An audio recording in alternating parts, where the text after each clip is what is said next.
పాపం తెలుగుదేశం పార్టీ వాళ్ళు ట్రోల్ చేస్తారు, మళ్ళీ వాళ్ళే ఇరుక్కుంటుంటారు.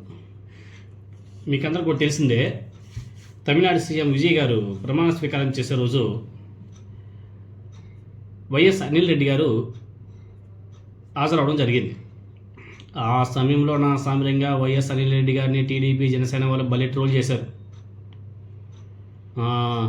లిక్కర్ స్కామ్లో అడ్డంగా చూసినటువంటి వైఎస్ అనిల్ రెడ్డి ఎలా తమిళనాడు సీఎం ప్రమాణ స్వీకారానికి వెళ్తాడు అని చెప్పేసి అబ్బో నా సాధారణంగా విపరీతంగా ట్రోల్ చేశారు. మీరు అందరూ కూడా చూశారు కదా, విన్నారు కదా. అలా ట్రోల్ చేశారో లేదో పాపం ఇప్పుడు వాళ్ళే అడ్డంగా ఇరుక్కున్నారు. ఇప్పుడు వైఎస్ అనిల్ రెడ్డి గారి మీద అదంతా కూడా కేసులు నడిచాయి.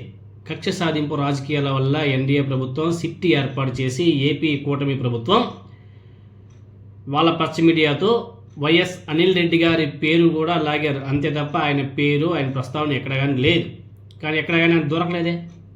సిట్ ఏర్పాటు చేశారు, ఎంతెంతో ట్రై చేశారు, ఎలాగలా వైఎస్ అనిల్ రెడ్డి గారు కూడా పేరు లాగి ఏదో ఒక విధంగా చేద్దామని చెప్పేసి ఎంతో ప్రయత్నాలు చేశారు. పాపం ఏమీ దొరకపోయేసరికి సైలెంట్ అయిపోయారు. కనీసం సిట్ వాళ్ళు వాళ్ళ ఛార్జీ సీట్లో కూడా వైఎస్ అనిల్ రెడ్డి గారి పేరు పెట్టలేకపోయారు.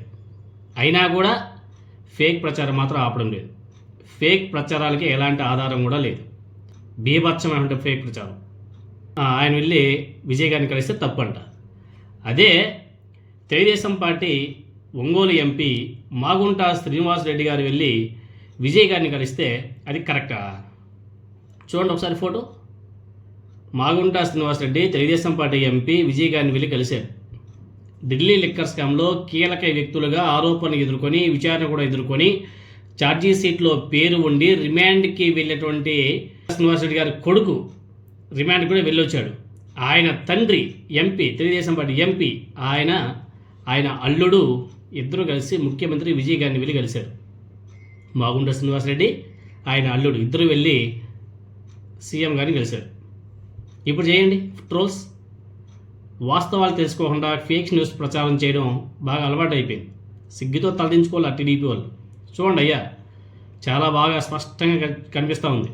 మాగుంట శ్రీనివాసరెడ్డి గారు, ఇంకొక వైపు ఆయన అల్లుడు, వీళ్ళ కొడుకే ఢిల్లీ లిక్కర్ స్కామ్లో రిమాండ్లో ఉండి నెలల తరబడి ఆ జైల్లో ఉండి బయట వచ్చినటువంటి వ్యక్తి తండ్రి. ఆయన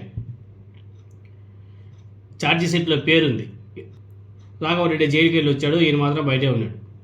ఆ కారణంతోనే కదా 2024లో వైఎస్ఆర్ కాంగ్రెస్ పార్టీ ఎంపీ సీట్ని ఆయనకి కేటాయించకపోవడానికి గల కారణం. అప్పుడు తెలుగుదేశం పార్టీ వాళ్ళు హక్కున చేర్చుకొని మరి చేర్చి అది పక్కన పెడితే, మరి ఇప్పుడు ఈయన తమిళనాడు విజయ్ గారిని కలిస్తే కరెక్ట్ అయిపోయిందా? వైఎస్ అనిల్ రెడ్డి గారు వీళ్ళు కలిస్తే తప్ప? ఇప్పుడు చెప్పండి. ఇప్పుడు చేయండి ట్రోల్స్.